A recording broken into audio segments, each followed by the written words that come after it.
todos e a todas. Sejam bem-vindos aqui ao Itamaraty para esse briefing à imprensa sobre a participação do presidente da República na próxima cúpula do Mercosul. Nós temos a satisfação de ter aqui hoje o embaixador Maurício Lírio, secretário de Assuntos Econômicos e Financeiros, e da embaixadora Gisela Padovan, secretária de América Latina e Caribe do Itamaraty.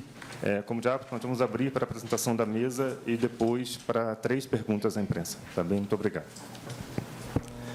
Obrigada. Bom dia a todos de novo. Bom, estamos aqui porque no dia 6 de dezembro, semana que vem, sexta que vem, haverá a 65ª Cúpula de Chefes de Estado do Mercosul e no dia anterior, a 65ª reunião do Conselho Mercado Comum em nível ministerial. Bom, como vocês sabem, então, se encerra a presidência pro tempore uruguaia e passa-se para a presidência pro tempore argentina. Essa é a primeira cúpula na qual a Bolívia participará como membro pleno. Vocês se recordam que no dia 7 de agosto a Bolívia ingressou oficialmente no Mercosul e agora, só fazer um pequeno parênteses, ela tem, de um lado, ela assina, já valem alguns documentos para ela, e ela tem um cronograma de 4 anos para aderir. Eu vou falar mais detalhe mais para frente. Mas para lembrar o seguinte, com Brasil, Argentina, Bolívia, Paraguai e Uruguai, nós temos no Mercosul 73% do território da América do Sul. Isso são quase 13 milhões de quilômetros quadrados. Seria o segundo país maior do mundo em território. Nós passamos a ter quase 65% da população da América do Sul. São quase 300 milhões de habitantes, que é equivalente mais ou menos aos Estados Unidos. Então, é só para dar uma dimensão desse ingresso da Bolívia. E 70% do PIB da região. Então, é bastante relevante essa ampliação da área, da população, do alcance do Mercosul pleno. Evidentemente, todos vocês sabem que, por meio dos acordos bilaterais, a região América do Sul é uma virtual área de livre comércio, porque a partir dos acordos, como que vai ser assinado com o Panamá, que eu vou falar daqui a pouco, quando você assina esse acordo quadro, o ACE, você pode negociar bilateralmente ou regionalmente, e por conta desses acordos, você pode contar não apenas com uma virtual área de livre comércio, mas também, o que não é menos importante, o Mercosul político também envolve todos os associados, inclusive no âmbito do Consenso de Brasília, nesse princípio da não duplicação, nós estamos utilizando o Mercosul político como uma plataforma para avançar temas da maior relevância, como gestão de riscos de desastres, que teve agora em Santiago do Chile na quinta-feira, transição energética, infraestrutura. Vocês sabem da importância do projeto da ministra Tebet, que talvez até possa ir ao Mercosul nas rotas de integração. Então, essa é a importância da entrada da Bolívia. Ao mesmo tempo, nós vamos ter o Panamá, que é o primeiro país centro-americano que passa a fazer parte desse grupo dos associados. O Panamá vai assinar 3 acordos, o ACE, acho que é 76, mais a declaração de Ushuaia e a declaração presidencial sobre compromisso democrático, e a partir daí ele está habilitado a esse mesmo portfólio de acordos bilaterais ou do Mercosul, que aproximarão, então, o Mercosul ampliando o seu escopo para além da América do Sul, que, como eu falei, já é uma área de livre comércio e os estados já são associados. Então, Panamá. E nós estamos também trabalhando com a República Dominicana e com El Salvador na mesma linha. Mas o resultado mais auspicioso nesse sentido é o presidente Mulino, que vocês se recordam, ele foi à cúpula de Assunção, manifestou seu interesse imediato, inquestionável, de entrar no Mercosul como Estado associado, e em 6 meses está entrando como Estado associado. Irá também à cúpula de Montevidéu. Um fato relevante é que o Panamá é o principal parceiro comercial do Brasil na América Central.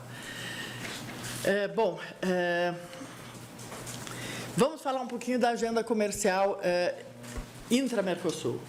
Esta Mercosul eu deixarei depois para o Maurício. Eu queria sempre valorizar, eu acho que a gente valoriza pouco as trocas, não apenas intra-Mercosul, mas também intra-América do Sul. Vamos lembrar que, nesses 33 anos, as trocas intra-Mercosul decuplicaram. Então, isso é importante ter essa dimensão histórica, de 4,5 bilhões para 49 bilhões, tendo já chegado em 53, acho que em 2011, quer dizer, há potencial para muito mais. No ano passado, o Brasil exportou 23,5 bilhões, ou 6,9% das nossas exportações, para países do Mercosul. E importou 17 bilhões, mais ou menos, então é equivalente, 7% também das importações totais brasileiras, com um superávit de 6,5 bilhões, o que é muito relevante. Infelizmente, esse ano, esse superávit caiu por conta da queda nas exportações para a Argentina. Então, isso é um dado relevante, porque uma característica do comércio intrarregional muito valiosa, e que eu repito, quem ouve meus briefs sobre qualquer assunto, eu falo em todos, não importa o tema, que o comércio intra-Mercosul, ele é um comércio de alto valor agregado. 82% das nossas exportações são de produtos manufaturados, semi-manufaturados, que geram emprego e renda. Eu brinco, eu vou ser expulsa pelo embaixador da China, mas eu vou lembrar, para ser mais politicamente correto, eu vou lembrar o que disse o embaixador, o chanceler de Singapura, na cúpula do Mercosul do ano passado. Ele chegou assinando o acordo, ele virou e falou assim, eu me lembro até hoje, falou, a gente vai ter déficit com vocês, mas a gente não se importa. Entendeu? Então, por quê? Qual é a questão? O comércio regional, se a gente perde $1 com o nosso comércio aqui dentro, tem impacto no emprego, na renda, na microempresa que faz autoparte, que a gente venderia para a Argentina, etc. Se a gente perde $1, foi mau o exemplo, porque na verdade eu queria comparar com a China mesmo, $1 no comércio com a China, algum um grande produtor agrícola perdeu $1 das suas exportações. Então, queria ressaltar esse valor de um comércio que gera empregos e, portanto, gera rendas, que é esse comércio que a gente tem no Mercosul de cadeias de valor relativamente integradas. Por exemplo, no caso da Argentina, a cadeia automotiva, embora, curiosamente, seja um setor ainda não dentro do Mercosul, mas ela é das mais relevantes. Então, o impacto é enorme. Tenho certeza que as pequenas montadoras do ABC, que fazem o parafusinho, estão sofrendo com essa queda, repito, de quase 20% nas nossas exportações para a Argentina. Bom, eu vou deixar comércio extra-regional e investimentos, é a parte mais do Maurício, e passar um pouco para a agenda político-institucional. Bom, vocês se recordam que em cada presidência existe uma prioridade que se reflete nas atividades exercidas, e a presidência pro tempore uruguaia propôs 3 eixos. Primeiro, fortalecer a participação de mulheres na democracia. Segundo, intensificar a cooperação para acompanhar processos eleitorais na região. E isso é um ponto muito importante, lembrando que o Mercosul, sim, tem um mecanismo de observação eleitoral que, inclusive, foi aceito, acho que em 2019 ou 20, pela própria Venezuela para observar suas eleições regionais. Então, é interessante, nesse contexto que a gente está, com as eleições na Venezuela, o que aconteceu, que o Mercosul, sim, teria e tem um mecanismo de observação eleitoral bastante valioso. Depois, dar continuidade às discussões sobre cibersegurança, que eu acho que é um tema que todos nós devemos nos preocupar, e evitar, finalmente, como princípio, evitar a duplicação de agendas com o consenso, com a CELAC, com outros organismos de integração, e isso está sendo feito. O princípio do consenso de Brasília é utilizar estruturas já existentes. Então, por exemplo, no tema de energia, utiliza-se a OLAD, a Organização Latino-Americana de Desenvolvimento Energético, eu não sei exatamente o nome. No caso de vários temas, utiliza-se o Mercosul Político, essas reuniões ministeriais, que já abrangem a maioria dos países da região. Então, isso é uma coisa importante.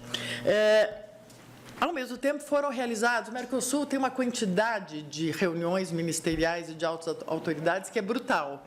É o que acho que até candidato à presidência argentino, ou governador de Buenos Aires, Felipe Solá, chama de densa trama de interesses, ou seja, se criou uma enorme trama de interesses que é muito difícil. Esses 33 anos realmente integraram os países em todos os sentidos, de direitos humanos, a mulher, a energia, a saúde, a educação. Então, existe essa densa trama de interesses, e esse é um valor muito importante, inclusive, porque eu acho bom mencionar aqui, embora não seja Mercosul, o valor, talvez pouco falado, mas deveria ser muito evidente, do fato da América do Sul ser uma região de paz. Não existem problemas de segurança, crime organizado, etc., mas não existem guerras na América do Sul, e é só a gente olhar o que está acontecendo em várias regiões do mundo para a gente ver o valor. E o Mercosul é, ao mesmo tempo, um produto da redemocratização na região e da aproximação, principalmente de Brasil e Argentina, que passaram de rivais a parceiros, passaram a se ver de rivais a parceiros, mas também ele contribui para fomentar essa aproximação que gera resultados, inclusive, em termos de paz. Quando me perguntam, né, às vezes, sobre a sociedade, a integração, é preciso ver que vários elementos da vida cotidiana são afetados pelo Mercosul. Se uma pessoa passa na fronteira só com a carteira de identidade, isso se deve ao Mercosul. Se um brasileiro pode se aposentar na Argentina ou no Uruguai e ter reconhecido seus direitos previdenciários, isso é Mercosul. Se o seu título universitário é aceito para você estudar no outro país, isso é Mercosul. Se você tem uma estratégia comum para combater o crime organizado, como estamos trabalhando, isso também é Mercosul. Se você tem uma regra comum de rotulagem de medicamentos, isso também é Mercosul. Então, só para dar um exemplo, por exemplo, na reunião de ministros da saúde que ocorreu neste semestre sob os auspícios do Uruguai, vou dizer alguns temas, são muito aparentemente pequenos e técnicos, mas é esse conjunto, lembrando que o Mercosul tem mais de 3.000 regulamentos, normas, normativas, resoluções sobre quase absolutamente tudo, mas vejam assim os avanços e como isso tem impacto na vida das pessoas. Foram deliberados uma restrição a produtos de tabaco com sabor, que atraem as pessoas para o tabaco. Foram atualizadas regras para a realização de transplantes entre os países do Mercosul. Um protocolo único para testes rápidos de HIV e outras doenças. Regulação de marketing de substitutos do leite materno. E uma aliança para fortalecer a epidemiologia na região, que teria sido muito útil, por exemplo, na nefasta experiência da Covid. Então, parecem assim temas técnicos, mas quando às vezes os jornalistas me perguntam, vão assinar o quê? Eu falo, gente, o Mercosul já assinou tudo. Nós estamos assinando, na última cúpula, um acordo de orgânicos, certificação de orgânicos, porque o resto já está. O Mercosul tem mais de 100 acordos e todas essas normativas que, inclusive, complicam o processo da Bolívia e de qualquer país que queira ceder, veja o caso da Venezuela, que foi suspensa, primeiramente, por não cumprir o cronograma de desgravação. E, aliás, a União Europeia acho que faz o contrário, né? Primeiro você cumpre, depois você entra. Talvez fosse melhor para nós termos feito assim, mas no Mercosul é o contrário. Primeiro você entra, depois você tem 4 anos para cumprir. Também foram realizadas reunião de ministros do Interior e Segurança, Cultura, Educação, Desenvolvimento Social, Gestão Integral de Riscos de Desastres, Direitos Humanos, Mulher, Indígenas, Agricultura Familiar, Afrodescendentes, Cooperativas e Juventude. Então, isso é só para dar um exemplo que o Mercosul é tarifas, é comércio, mas não é só isso. É um enorme mecanismo de integração, inclusive aproveitado pelo consenso, que nos permite cumprir, e eu me canso de repetir que eu sou a única dos 10 secretários que tem um mandato constitucional, que está lá no artigo 4º da Constituição, que o Brasil deve promover a integração latino-americana com vistas à conformação de uma comunidade latino-americana de nações. Tudo isso é um caminho, a gente está construindo a partir... Sem o Mercosul, diz o Celso Amorim, não digo eu, não haveria o Unasul, não haveria consenso, não haveria... O Mercosul é a base e a origem de todo esse mecanismo de integração tão valioso que temos hoje. Bom, também no âmbito da agenda comercial, é importante mencionar que a gente teve reuniões em alguns grupos importantes. O grupo sobre propriedade intelectual e 2 que são muito importantes para o Brasil, que é o Comitê Automotivo, e 3, aliás, o Grupo ad hoc sobre Comércio e Desenvolvimento Sustentável e o Grupo ad hoc sobre o setor açucareiro. São importantes porque o Brasil está defendendo há muito tempo a incorporação desses 2 setores, automotivo e açucareiro, no Mercosul. Então, nós estamos avançando tecnicamente nesse sentido. É importante lembrar que, apesar do setor automotivo não estar dentro, ele é um dos setores mais dinâmicos no comércio intra-Mercosul. Também a gente está trabalhando para aperfeiçoar o comércio intrazona e foi criado um comitê para eliminação de medidas que afetam o comércio intrazona, que também está discutindo, identificando os problemas e buscando soluções. E também o comitê para aperfeiçoar as áreas de controle integrado. Então, e é só você ir, como eu vou muito, porque meu filho mora na fronteira, então é só você ir para a Tríplice Fronteira e ver as filas de caminhões. Eu acho que isso é um dever que a gente tem no Mercosul, de trabalhar para que a livre passagem de bens seja efetivada, porque se você fica 2 dias na fila, eu tenho um videozinho dos caminhões assim na fila, 3 quilômetros de caminhão para entrar no Paraguai. Aí, no caso, por falta de infraestrutura, ponte da integração que nós precisamos inaugurar rapidamente. Finalmente, eu queria também falar do FOSEM. O FOSEM é muito importante a gente lembrar que sempre o Mercosul se preocupou com as assimetrias. Evidentemente, você tem um país que tem mais de 2 trilhões de PIB como o Brasil, outro que tem 600 e algo como a Argentina, outro que tem 70, outro que tem 40, as diferenças são gigantescas. E houve, desde o princípio, eu não estava, sou uma novata no Mercosul, mas cronogramas de desgravação diferenciados para que os países menores pudessem se acomodar mais lentamente. E aí, a partir de 2004, foi criado um fundo de convergência estrutural do Mercosul para ajudar esses países a se aproximarem das maiores economias.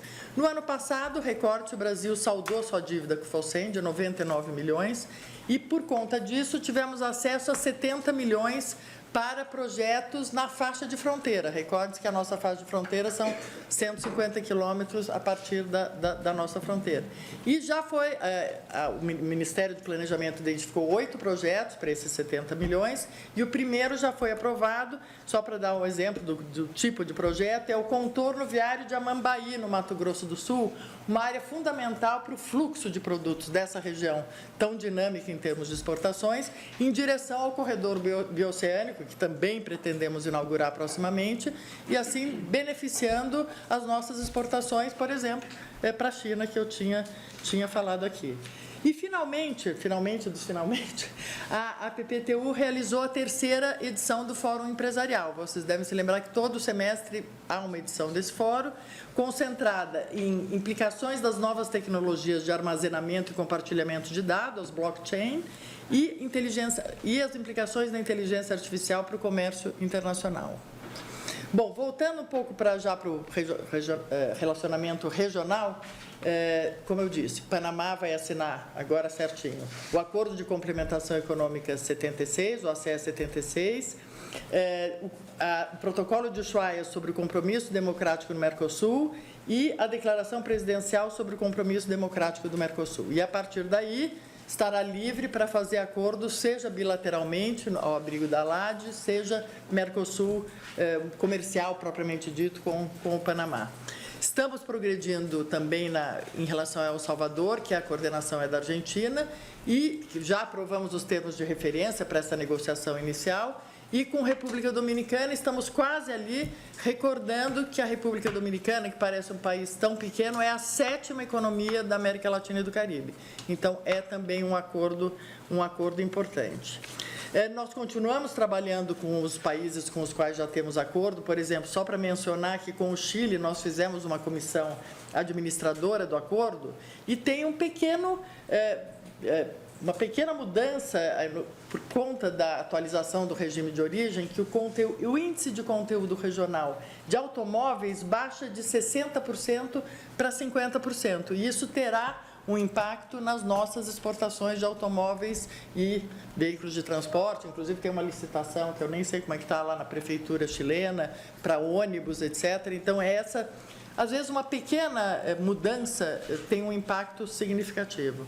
Também estamos trabalhando com o Equador para redinamizar, e eu acho que nesse contexto atual de um mundo onde há ameaças de subir tarifas, etc., você reforçar o comércio intrarregional, que às vezes a gente deixa dá menos destaque, mas ele é um comércio, como eu disse, valioso pelo seu conteúdo, mas valioso também porque a gente tem grandes superávites com a região. Não que eu defendo o contrário, eu acho que o Brasil não deve ter grandes superávites com a região, eu acho que o Brasil deve ter superávites grandes com a China e com Singapura, que não se importam em ter déficits com a gente, porque tem superávites com outros, né? Mas aqui na região eu acho que o comércio deveria ser mais equilibrado e o Brasil, principalmente, como maior país, deveria trabalhar sempre para relações. É possível ter relações equilibradas, temos com alguns países, não tenho todo o comércio bilateral.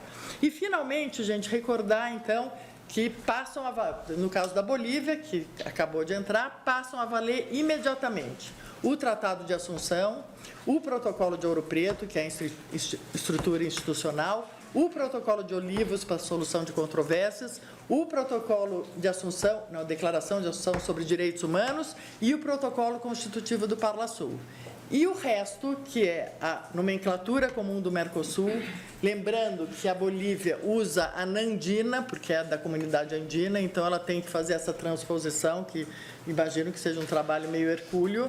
Depois, o regime de origem e o restante das normativas, a Bolívia terá esse prazo de 4 anos e o Brasil está trabalhando, e o Mercosul estamos trabalhando para que a Bolívia consiga cumprir esse prazo, para não acontecer com a Bolívia o que aconteceu com a Venezuela. É complexo, são, como eu disse, mais de 3.000 normativas, mas vamos trabalhar junto com esse novo parceiro para incorporá-lo mais rapidamente ao Mercosul, inclusive pelos benefícios que isso pode trazer para a própria economia boliviana, que está sofrendo várias dificuldades. A gente acredita que entrar no Mercosul é um dos caminhos para melhorar a situação econômica na Bolívia.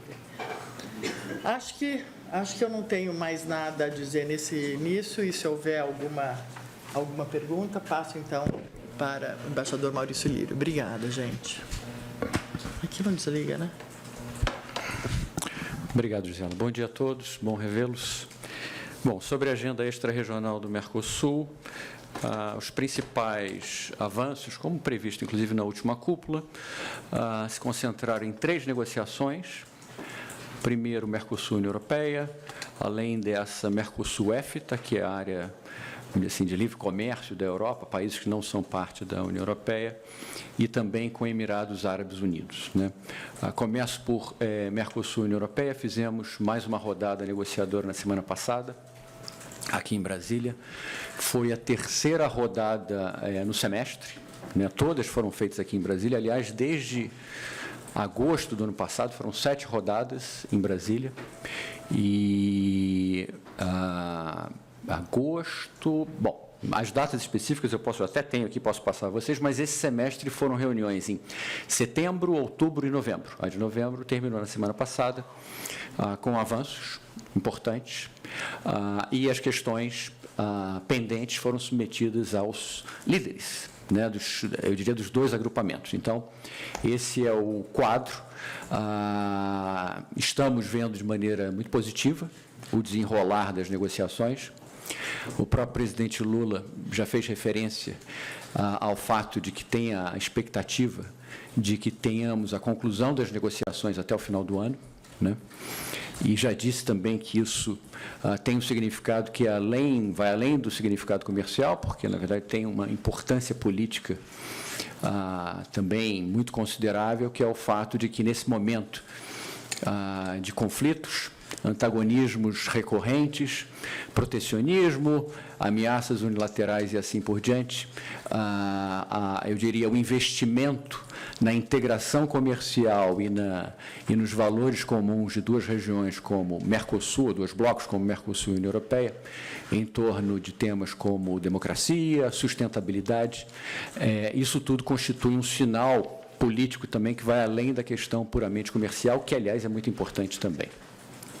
Bom, isso em relação à União Europeia. Em relação à EFTA, também tivemos uma série de rodadas esse ano, algumas rodadas negociadoras e várias também, eu diria, visitas importantes que, na verdade, permitiram também, né, avanços significativos. Foi o caso da própria secretária de Comércio da Suíça, que veio aqui ao Brasil, se não me engano, 3 vezes, e com isso temos avanços significativos.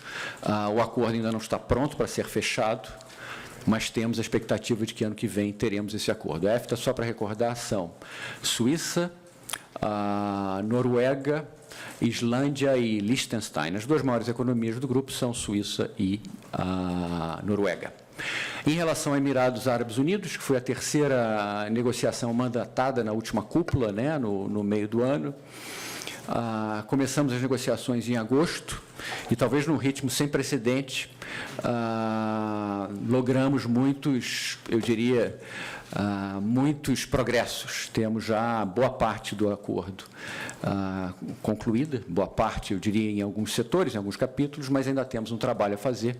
Então, também temos, eu diria, excelentes perspectivas de conclusão do acordo já no ano que vem, apesar de ter começado a negociação tão recentemente em agosto.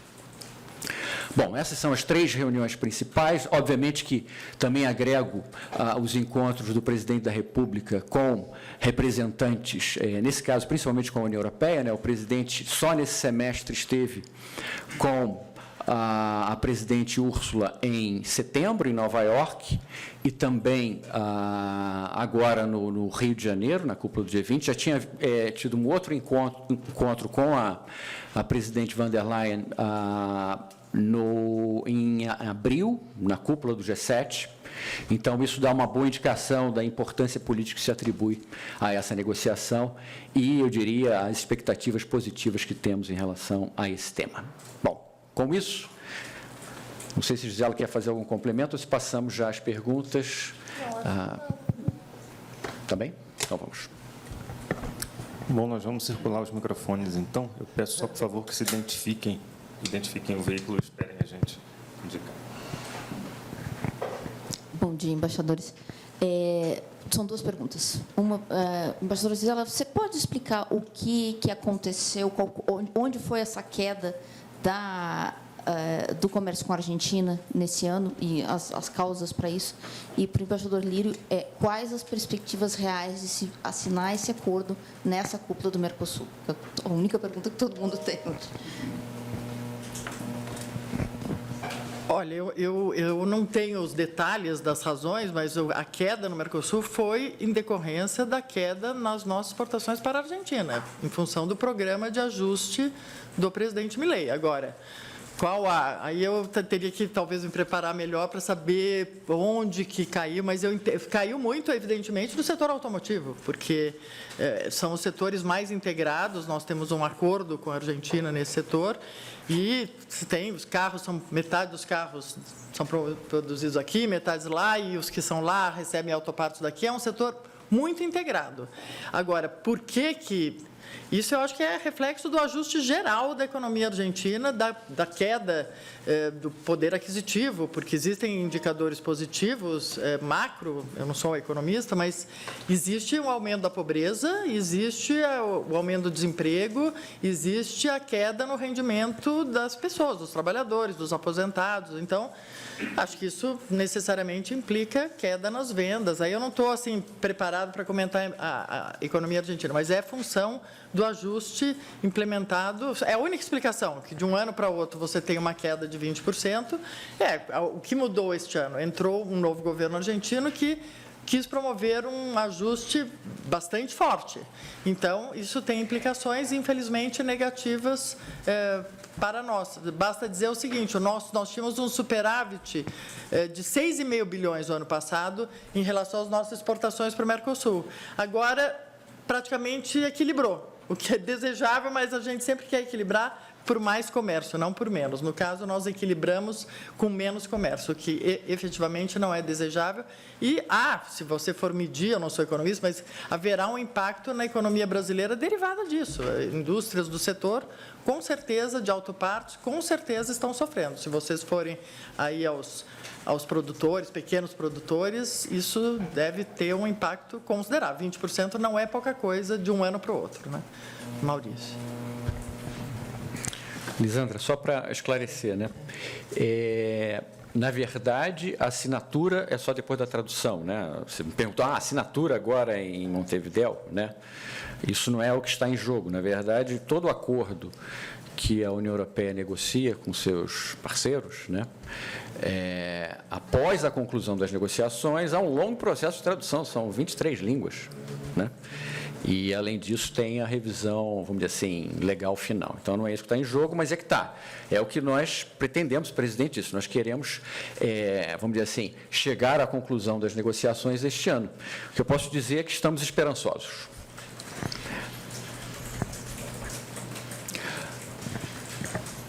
Bom dia, Murilo Camaroto, do Valor Econômico.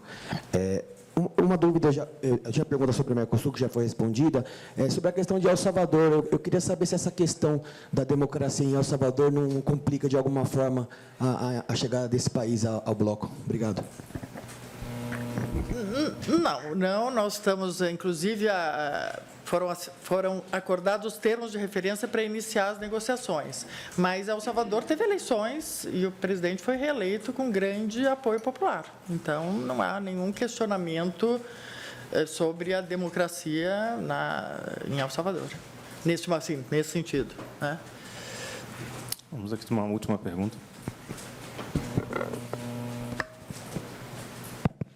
Boa tarde, Eduardo Davis, Agência EFE.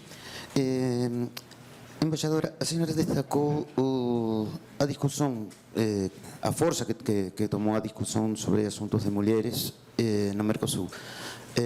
Vem a primeira presidência argentina, ou primeira presidência do governo de Milei, que não participou em nenhuma reuniões, não só no Mercosul, por exemplo, anteontem, em Montevideo não participou diretamente na reunião de mulheres, aconteceu a mesma coisa no G20, então. Como percebe, não só nesse aspecto de mulheres, em todos os outros, o que pode ser a primeira presidência argentina de Milei no Mercosul? Obrigado. Olha, eu não tenho ainda a agenda, as prioridades argentinas, mas pelo que a gente tem acompanhado, evidentemente, temas vinculados a direitos humanos, mulher, indígenas, etc., sofrerão, talvez, uma baixa prioridade. Mas, por isso que eu ressaltei a densa trama de interesses. Pode ser que não avance muito, mas o Mercosul é muito difícil retroceder. As coisas estão muito consolidadas, nós temos um Instituto de Políticas Públicas de Direitos Humanos, um Instituto Social, órgãos independentes, e nós temos um cabedal de resoluções nesse sentido. Então, pode ser que não haja avanços, mas, repito, é muito difícil voltar atrás. E aí depois vem a presidência brasileira, com certeza, com uma cúpula social tão dinâmica como a que a gente fez. Eu queria só recordar, no Rio de Janeiro, nós tivemos uma cúpula social que tinha 500 representantes dos 4 países, de organizações da sociedade civil, das mais diferentes naturezas, e acho que aí, eu não sei, me corrija se eu estiver errada, se inaugurou isso que acho que aconteceu no G20, da sociedade civil poder se dirigir diretamente aos chefes de Estado. Então, 4 ou 6, eu não lembro se eram 4 ou 6 na cúpula do Mercosul, aconteceu na OTCA também, de que não seja uma coisa estanque. A cúpula social, vai lá, façam o seu negócio. Não. Você elege 4 ou 6 relatores e esses se sentaram na cúpula, na frente dos presidentes, e transmitiram as inquietações da população. Porque, eu repito, a integração tem que ser um projeto das sociedades, não é um projeto... Se ela for só dos governos, ela está errada. Ela tem que ser, digamos, propriedade das sociedades, que devem levar, olha, eu quero que... E eu te digo, eu estive lá em Foz do Iguaçu, dei 2 palestras, uma na UNILA, e a inquietação das pessoas é com essas coisas cotidianas, se eu vou passar na fronteira, se o meu documento vale, se o meu título, se eu posso dar no Paraguai, entendeu? As pessoas estão preocupadas... Claro, são pessoas de fronteira, mas são essas preocupações que a gente quer. Para o Brasil é fundamental, em todos os âmbitos, escutar a sociedade civil. E nós replicamos esse mesmo modelo na cúpula amazônica ano passado. De novo, os relatores sentaram na mesa com os presidentes, transmitiram suas inquietações. E no G20 houve isso também, né? Uma entrega de um documento. Então, é importante ter esse... Então, repetindo, eu acho que talvez não tenha uma prioridade muito grande, mas é questão de passar 6 meses e aí vem a presidência brasileira, onde sim esses temas terão a enorme prioridade que eles devem ter. Bom, muito obrigado. Obrigado, embaixador Elisiário, embaixador Maurício. Obrigado a todos. Bom dia.